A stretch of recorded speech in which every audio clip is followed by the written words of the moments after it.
Uganda prepares to go to the polls. What are voters thinking about the election? The latest in sustainable design on display in the nation's capital. And a German short-haired pointer with extra sparkle is the U.S.'s new top dog. Africa 54 starts right now. Good evening and welcome. I'm Vincent Makori. This is Africa 54. The stakes are high in Uganda as the nation prepares to vote in presidential and parliamentary elections on Thursday. Despite 30 years of relative stability, many Ugandans are concerned about the state of democracy in their country. Previous campaigns have been characterized by intimidation of the opposition from the government of President Yoweri Museveni, and some of those accusations are surfacing again. VOA's Pondiho has more. Ugandan President Yoweri Museveni has ruled the East African country for over 3 decades. Now he's on the ballot for the 5th time, running against 7 other candidates as the choice of the ruling National Resistance Movement Party.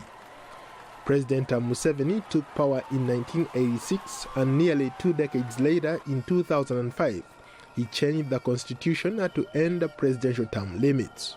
A report on campaign financing released in January by the Alliance for Campaign Finance Monitoring states that Uganda's long-time leader has spent more than $7 million on his 2016 presidential bid in just 2 months. The report also notes that the 71-year-old incumbent has spent 12 times more money than his top 2 rivals combined. President Museveni has come under fire by his critics, who say that he's spending taxpayers' money for personal use. But Museveni's camp dismisses those claims. Political observers believe the president may be facing his stiffest competition ever from his long-term rival Kizza Besigye and former Prime Minister Patrick Amama Mbabazi.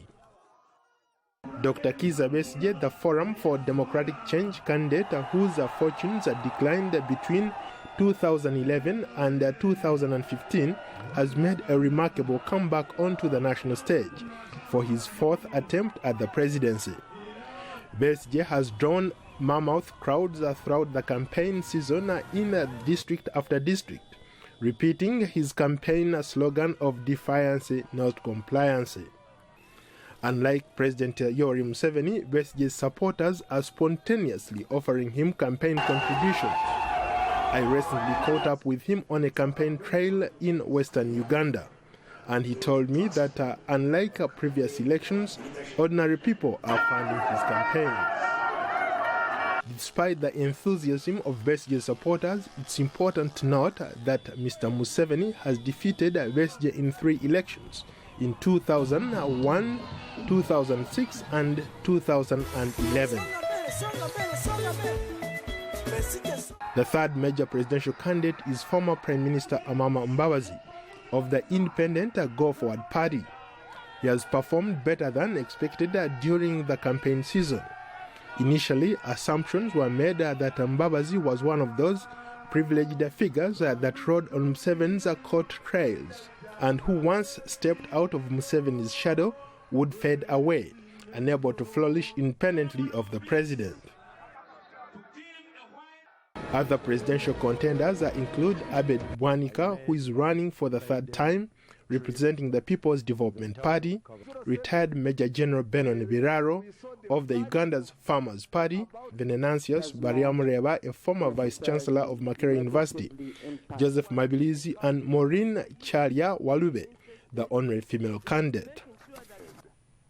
Pundits say that there is a lot of anger in Uganda, tied to the way the political process has been managed so far, and that the population is watching closely to see if the upcoming elections are free and fair. Paul Ndiho, VOA News. Now, frustration is building among governments of Central and Eastern Europe in the face of what some see as the European Union's chaotic and ineffective response to the migrant crisis. Now, the leaders of Hungary, Poland, the Czech Republic and Slovakia, known as the Visegrad Group, are warning of emerging new dividing lines in Europe. VOA's Luis Ramirez reports.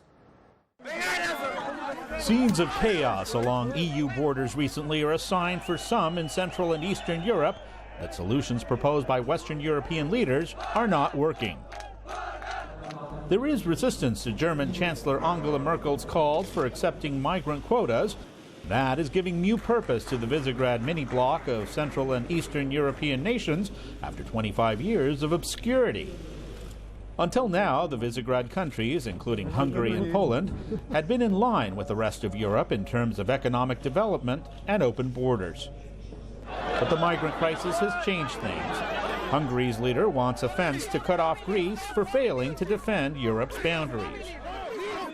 Tisztelt Hölgyeim és Uraim, a migrációs politikáról a magyar kormánynak az az álláspontja, the migration policy that we've seen so far has failed, and this only created terrorism, violence, and fear. Our position tends to be that the migration flow must be under control and must be stopped. A mi álláspontunk továbbra is az, hogy a migrációs áradatot ellenőrzés alá kell vonni, kontrollálni kell, és meg kell állítani. In the eyes of some, calls by Merkel and others for all EU nations to accept migrants recall an ugly chapter in history when Nazi Germany dictated an extremist ideology to its eastern neighbors. There are fears the calls are fueling nationalist sentiments and giving rise to right-wing political movements. Videos like this one on YouTube promote a sense of Central European identity and pride. Analyst Dariusz Kalan spoke to VOA via Skype. This is not only Orban who is speaking about building fences in Europe.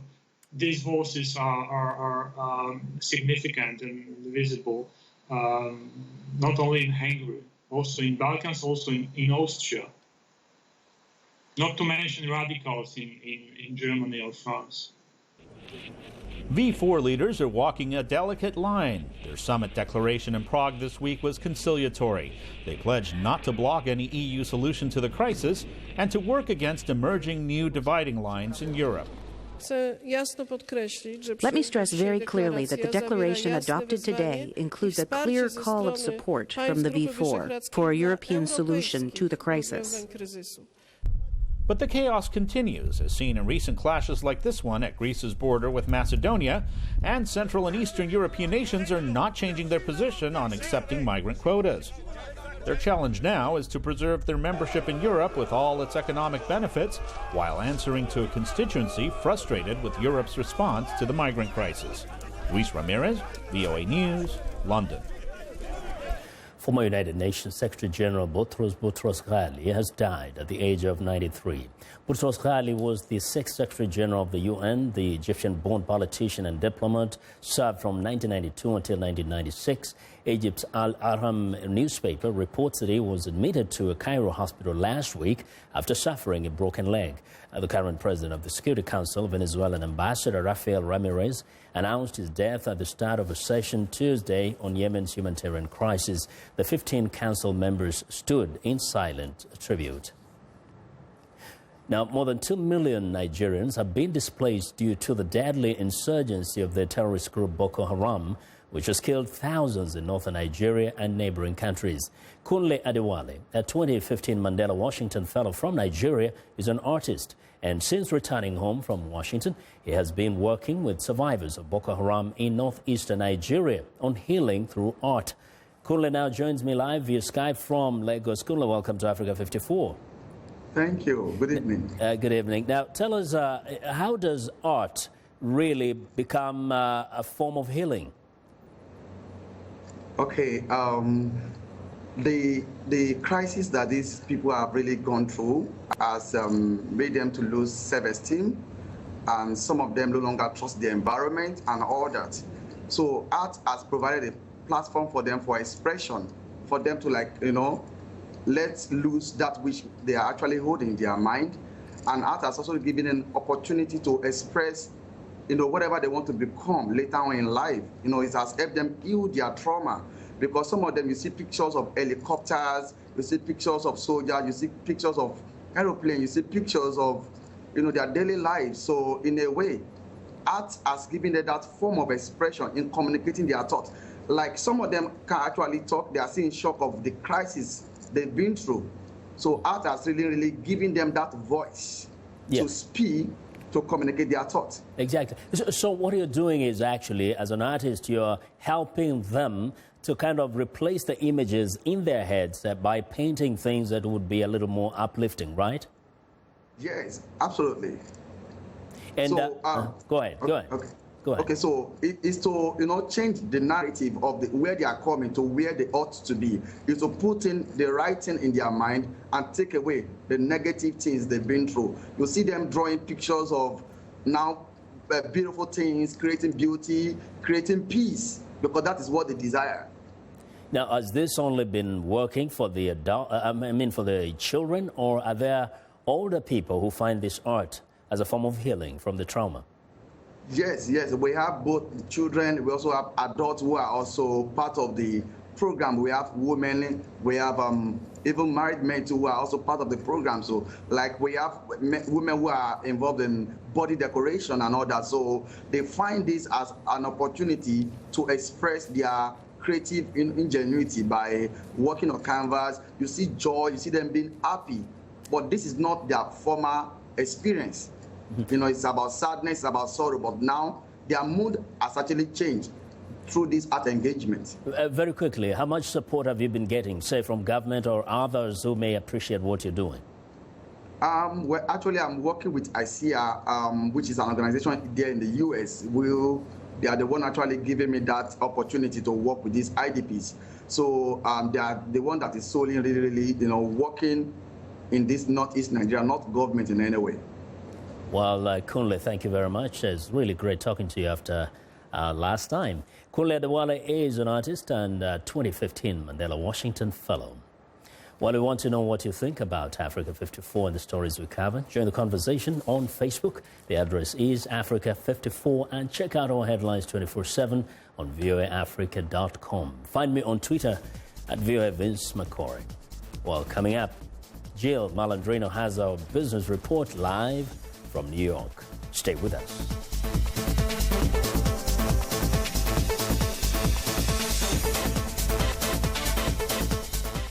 Health news and notes. This is Living Better. A computer made in Sweden is changing the lives of children in Argentina with neurological diseases.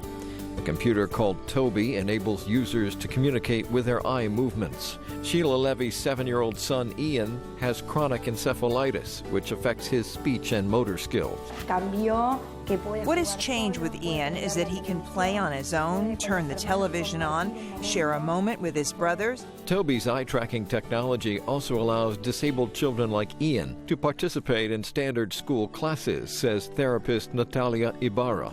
One very important thing is the smile on children's faces when they manage to use the device, and the independence that it gives them. At about $14,000, Toby is an expensive device, but the price has been dropping, and organizations like Ian Levy's school in Buenos Aires can use them for more than one student. I'm Martin Seacrest for VOA's Living Better.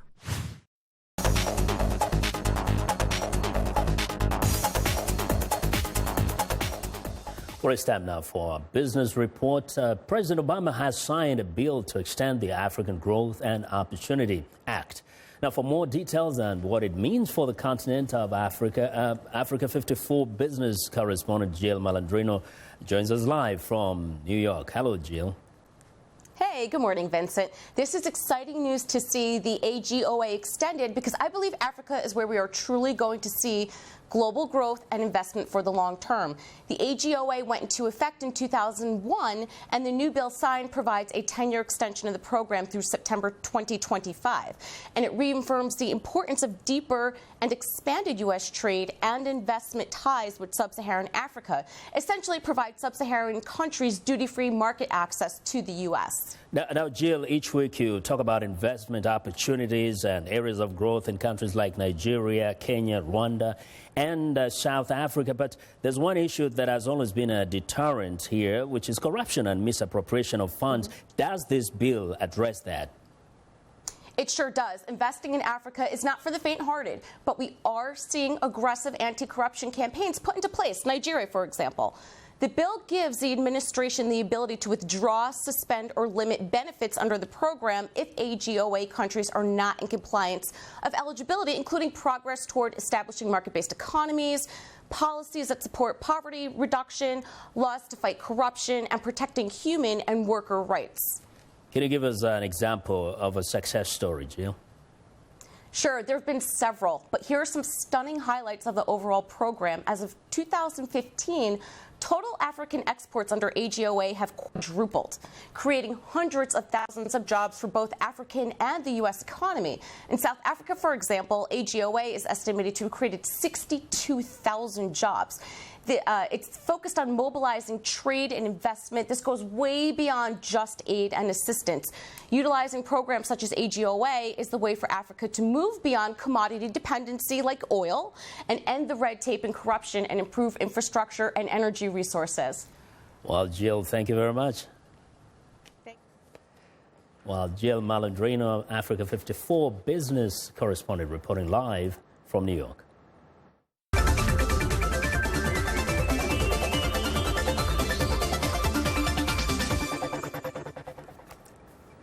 Well, today, Africa 54 begins a three-part series on how innovation is being used for development and emergency support. The annual Star Tides Technology Field Demonstration recently took place in Washington at the National Defense University.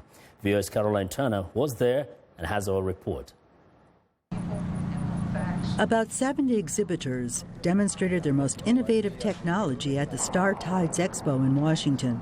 On display were their best ideas to prepare for natural and man-made disasters. The event organizer, Lynn Wells, explained the goals for the expo. Star Tides is about building resilience for both individuals and communities to make them better prepared for both natural and man-made disasters, and also to work towards human security, which is freedom from fear and freedom from want. It began with the Defense Department, U.S. Defense Department program that's called TIDES, that is looking at supporting missions of the Defense Department, like the building partner nation capacity, humanitarian assistance, disaster relief, domestic and foreign, and then peacekeeping operations. Just want to thank you for being here. Wells explained how the program came into existence. Well, the origin of the program, origin of the project was a question: how do people die? There's 6 ways: hunger and thirst, too hot, too cold, illness, injury. So hunger and thirst is a supply chain problem. How do you get enough things to people? Too hot, too cold is a heating, cooling, shelter problem. And illness, injury is basically a public safety, security, public health problem. One of the immediate needs during a disaster is shelter. An international relief agency called ShelterBox provides emergency shelter and vital supplies to support communities around the world overwhelmed by humanitarian crisis. Wayne Childs explains. ShelterBox is a humanitarian assistance organization. Ultimately, we raise money so that our volunteers can deliver green boxes like the one you see behind me with the kinds of materials that I have in the display, including the tent, delivered anywhere in the world to survivors of natural disaster or conflict. Last year, flooding in Malawi was its worst in 40 years. It displaced 230,000 people and left many communities inaccessible. 3 ShelterBox teams distributed aid to people. In 2014, shelter boxes were rushed to Africa when there was flooding in a remote corner of Zimbabwe following unusually heavy rains that forced over 200,000 families to leave their homes and lands. ShelterBox has been active in Niger. In 2012, over 900 shelter boxes were sent to homeless families in the western regions following severe flooding when the river Niger burst its banks after heavy rains. Besides the tent, each box comes with equipment essential for survival. This is a water filtration unit that we have used in the past to provide safe drinking water for families who don't have access otherwise. We also have collapsible water bottles to store the water and to transport it. We also have a cook stove. We actually have 3 different styles. We've got a wood burning, we've got a propane, and this is petroleum based. We've got mosquito nets, simple materials for the young children, basic tools. The cooking and eating utensils illustrates the kinds of materials that we would provide. Since Shelterbox was founded in 2000 as a Rotary Club project, it has expanded internationally. Since then, they have responded to over 240 disasters and humanitarian crises in more than 90 different countries and provided emergency aid for over 1 million people. Carolyn Turner, VOA News. Well, tomorrow, be sure to watch Africa 54 for part 2 featuring hybrid power sources that can be deployed anywhere to generate electrical power. Well, it's time now for a short break. Still to come on Africa 54, a dog owner's dream comes true in New York as a new champion is chosen at Westminster. We'll be right back.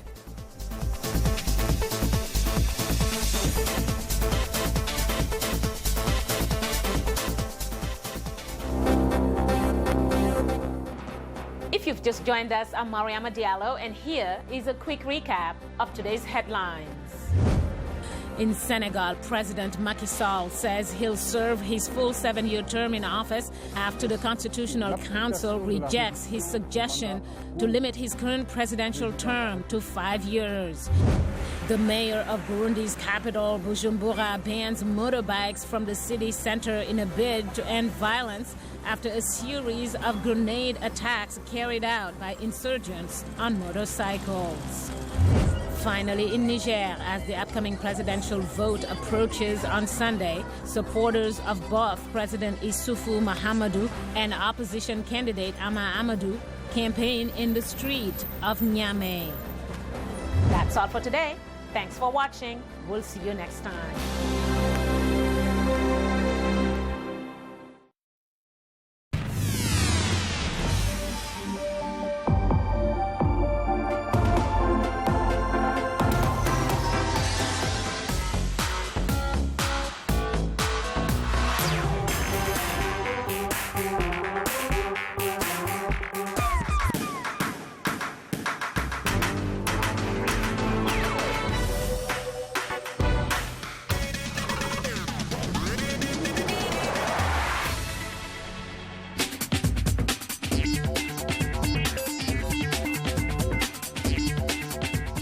Welcome back to Africa 54. Here's what's trending. Bred from Italian, French, and Spanish pointers, they are built for power, speed, and endurance. Even tempered and CJ, the German short-haired pointer, won Best in Show, the 140th Westminster Kennel Club on Tuesday night at Madison Square Garden in New York City. The 3-year-old CJ beat out over 2,000 other entries in 199 breeds and varieties to win the nation's most prestigious dog competition. Madison Square Garden was nearly filled for the competition. The crowd cheered the judge's choice. Congratulations, CJ, on your awesome victory. Well, next up, are you ready for Barbie's real makeover? Manufacturer Mattel hopes the new Barbie dolls will help young girls develop a positive self-image and get them to appreciate bodies of all shapes and sizes, including curvy, petite, and tall. The new dolls are also more diverse and hold more empowering and imaginative roles. The 2016 Barbies will reflect realistic bodies, careers, lifestyles, and fashion trends of women in today's society. According to Barbie.com, the new line will include 7 skin tones, 22 eye colors, 24 hairstyles, and various on-trend fashions and accessories. Well, and finally, James Bond's most recent ride is set to go up for auction at Christie's this week and is expected to sell for over $2 million. But the new owner won't be able to make it for a regular drive. The Aston Martin DB10 supercar doesn't have any necessary road certifications because it was created solely for the latest James Bond film, Spectre. Aston Martin says the car could hit a top speed around 190 miles per hour. Aston Martin created 10 bespoke cars for the Spectre film, but this is the only one being auctioned, and that is what is trending. 3.2 seconds. Now, millions of people love Adele's music, and sometimes they record themselves playing her songs, and they also upload them to YouTube. It's a fun thing to do, but look out. If your video gets too popular, you might owe Adele some money.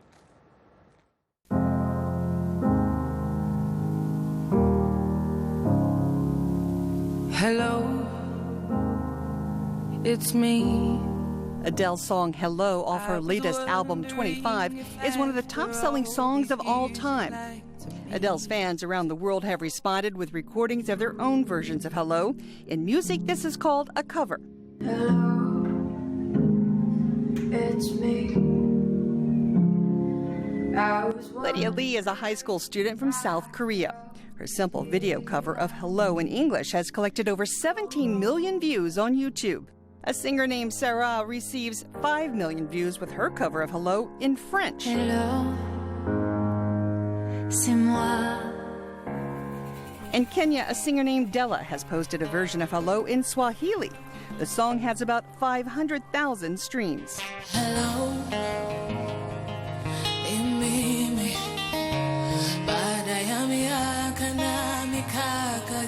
the most watched cover of Hello on YouTube, though, is from Leroy Sanchez.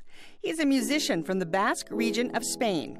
His cover has over 25 million streams. Hello, it's me. I was wondering if after all... Karen Rodriguez of Miami works in a hotel, but she has dreams of a singing career. She competed in American Idol, a show for aspiring singers to get noticed.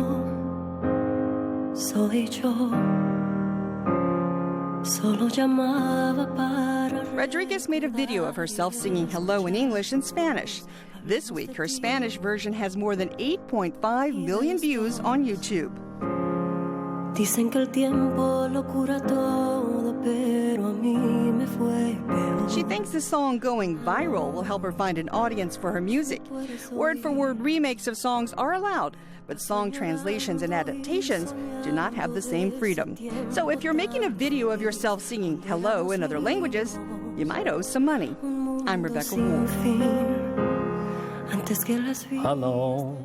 Well, that's our show for today. Be sure to watch Africa 54 on our website at voaafrica.com for more news. Tune in to VOA's evening radio show, Africa News Tonight at 1800 UTC. And in the mornings today, Break Africa between 0300 and 0600 UTC, Monday through Friday. Thanks a lot for watching. From all of us in Washington, have a good night.